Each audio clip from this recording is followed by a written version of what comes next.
Hello everyone! It's April 17 at alas 7 na ng gabi. Ayun.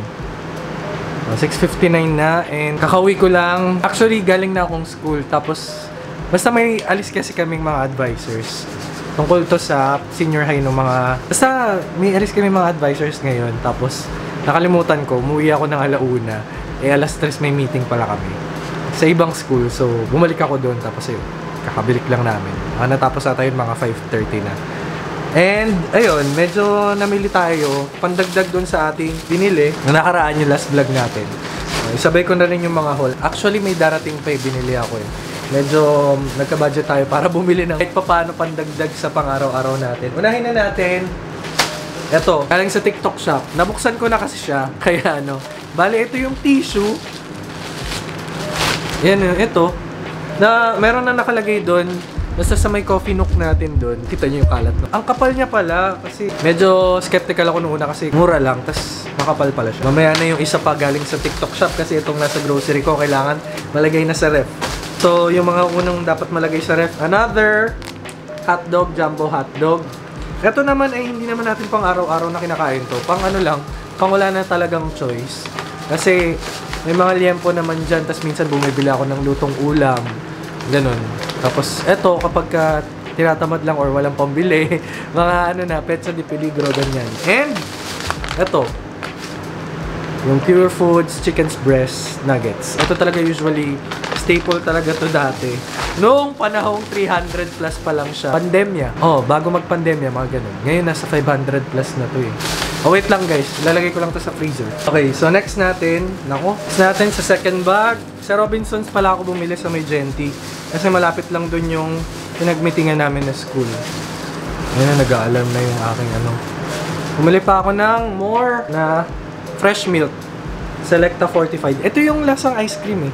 So, ito, masarap to pang ano, pang halo as creamer para dun sa kape natin. Toothpaste. Alam nyo, yung may binili akong toothpaste na 2 tab. Ano siya, yung 2-in-1 na tab. Yung charcoal, napansin ko, pinagamit ko yun, parang nangangapal yung labi ko. Tama, nangangapal yung labi ko. Tapos nagbabalat na siya. Nung una, iniisip ko dahil mainit, tapos baka kulang ako sa tubig, ganyan.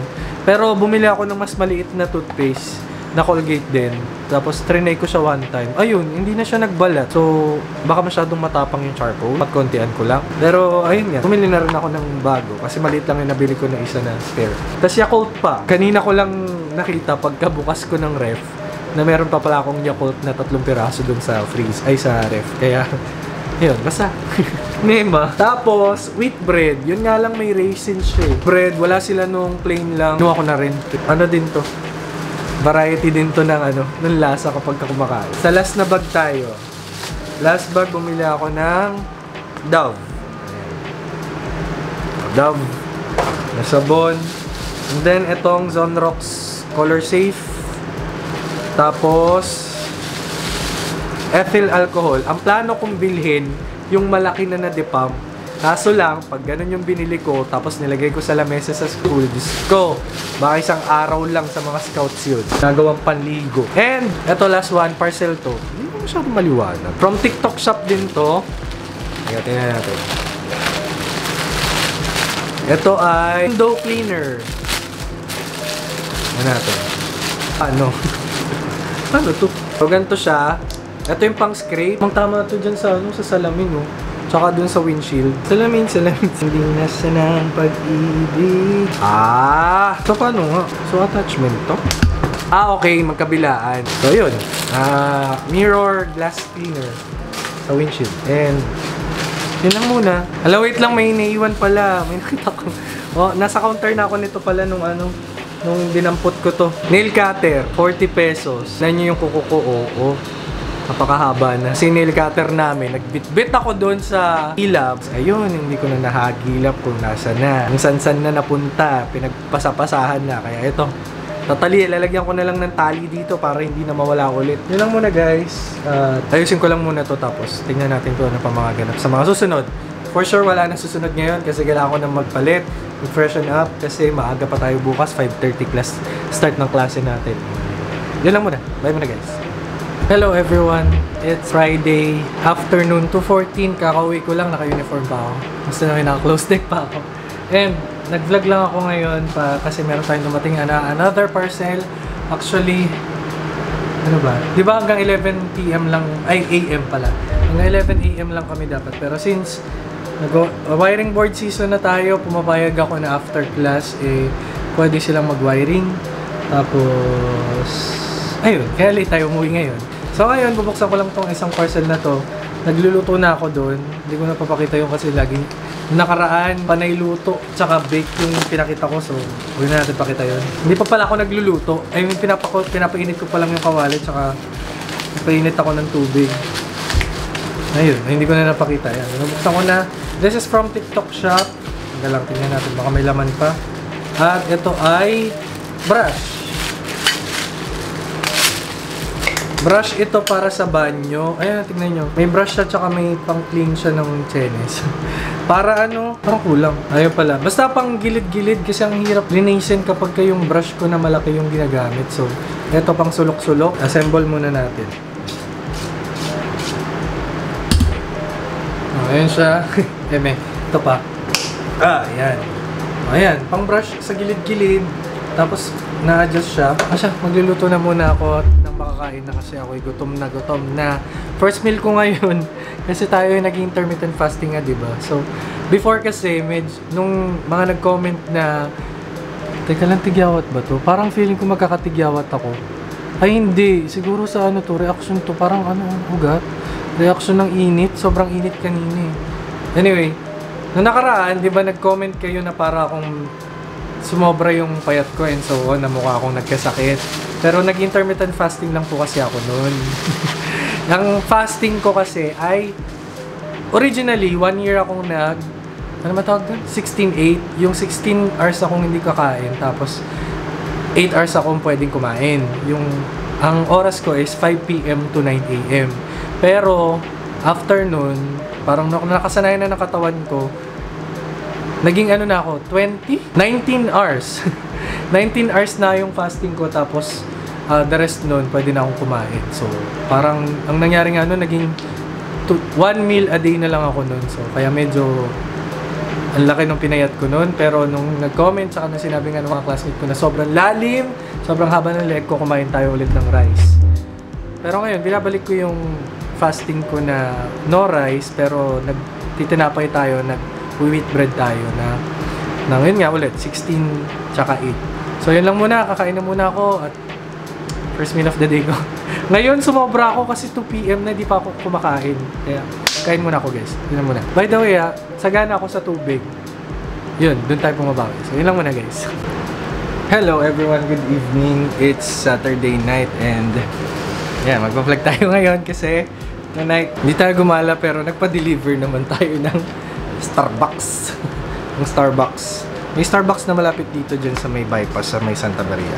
Pero bago tayo pumunta dyan, buksan muna natin itong parcel na dumating kanina. It's from TikTok Shop. Ayan, dalawa. Phone cases, pang iPhone 11. So, ito ay, hindi ko na alam kung napapansin, gray at isang blue.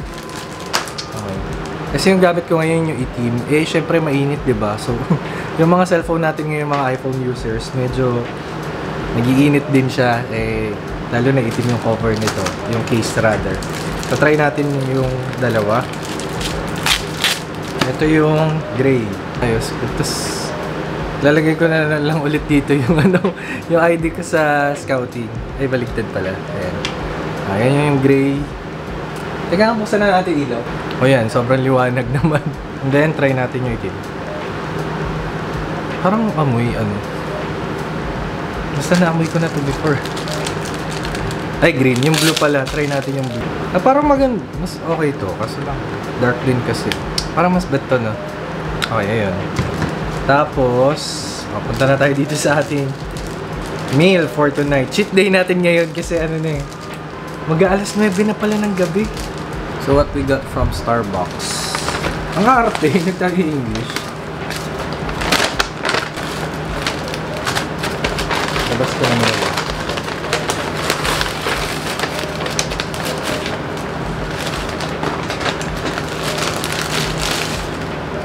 So, bumili tayo nitong pesto. Ayan. Pesto penne with mushroom. Ayan siya. Ayan. And then, classic na glazed donut. Ayan. Siyempre, Starbucks. So, hindi pwede walang kape. Yung usual ko lang na binibili. Hindi pala usual kasi ang usual ko palang in-order, yung hot beverage na. Pero this time, nag-frap tayo. So, meron tayong mocha frap. Ayan. Kaso lang, medyo namamawis na siya kasi nag-chat yung rider. Sabi niya, please wait sir. Kasi maraming ang traffic daw. So, understandable naman kasi sa may Santa Maria matraffic na. Anyway, kain muna tayo. Take out lang tayo ngayon kasi yung mga kasama natin gumala madalas, mga lakad sila ngayon. Tsaka tipid na rin to. Kasi at least ito lang yung kakainin natin eh. Pagka lumabas kami, mas marami pang bibili. Picture lang ako. Yun lang muna for tonight guys. Tapos siguro mag-ano na lang ako. Mag-movie marathon ako ngayon. Yun lang muna. Next update na lang tayo. Bye. Hello guys. Good morning. Morning pa ba? Sunday morning at ngayon, nagpa-deliver lang tayo ng mga pwedeng lutuin natin for today. Hindi lang pala for today. So, bumili lang tayo ng 1 kilong manok. This is for 185 pesos, 1 kilo. Lilipat ko lang to. Ugasan muna natin, tapos lilipat ko lang. Tapos, galunggong. 1 kilong galunggong is 240 pesos. Tilapia. 2 kilong tilapia. Basta, ayan, 1 kilong tilapia is 140, so 280 pesos. Linisin ko lang, lalo na yung galunggong, para mailagay natin sa mga lalagyan, tapos mailagay natin sa freezer. Kalahati ng galunggong, gagawin lang natin siyang, ano ba yun? Paksiw! Teka lang, linisin ko lang to. Manok, tsaka tilapia, lagay ko muna sa freezer. Meron pa kasi tayong natirang 1 pirasong liempo, na nakalagay dun sa green na pinaglagyan ko ng tilapia. So, nilipat ko na lang siya dito. At hindi pa kasya yung takip. Bala na. Babalutin ko na lang pala siya ng plastic para hindi mag-dry yung meat sa freezer. Kasi nga, hindi sakto yung takip niya. Ayan, bali ganyan. Atake. Maluwag-luwag pa. Kasi dito yung ating chicken nuggets, hotdog. At hotdog pa ulit. Kung yung dating ref ko pa yan, malamang hindi na mapagkakasya. Grabe yan, langis ko. So, proceed tayo ngayon dun sa ating galunggong. So, dito siya ilalagay. Ito.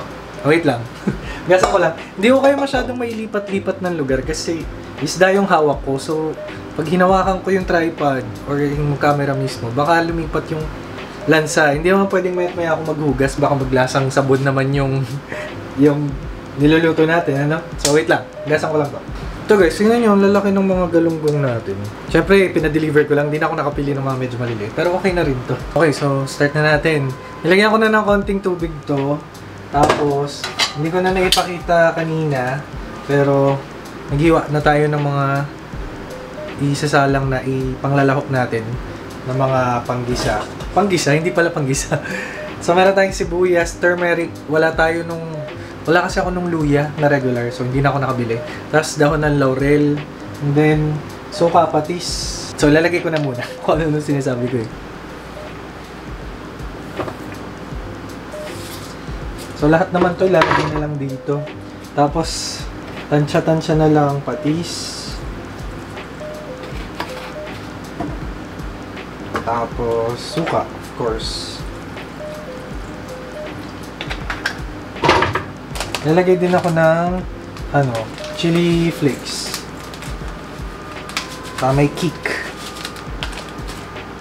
Tapos paminta. Daming paminta. Konting asin. Konti lang. Usually, pag nagpapaksiw ako, it's either may calamansi or may lemon para may another layer na asim. Kasi wala tayong lemon ngayon eh. So, tapos nag-add lang ako ng honey. Drizzle lang, konti. Tatakpan at pakuluan.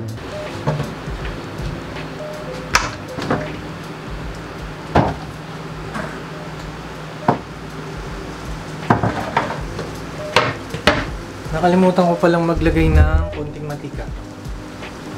So meron tayo dito pagkalaki-laking coconut oil. Lagyan ko lang konti. Then, waiting game. Alas 11 na ng umaga ngayong Sunday. Pag naluto to, tsaka pa lang tayo kakain. Pero nakapagkape na tayo. So, update ko kayo mamaya. Lilinisin ko lang ng konti dito sa lababo. Ayan. Hello everyone! Same day pa rin tayo. Sunday pa rin ng hapon. At kakatawas ko lang maligo.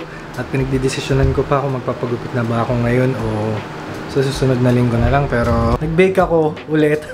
Actually, hindi cupcakes to. Brownies to. Kaya lang naubusan kasi tayo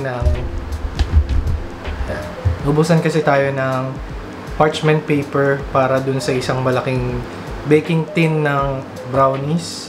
Kaya naisip ko na dito na lang siya ilagay. O at least, bite size pa. Nga, tingnan natin.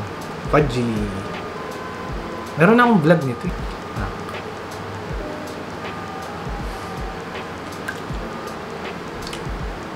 Sarap. Lalagay ko muna to sa rep. Tapos, walang ganap. Update ko kayo mamaya kung magpapagupit ba ako ngayon o hindi. Kung magpapagupit ako, edi papakita ko lang sa inyo saglit. Pero kung hindi na, edi dito ko natatapusin tong vlog na to. So, yan lang muna guys.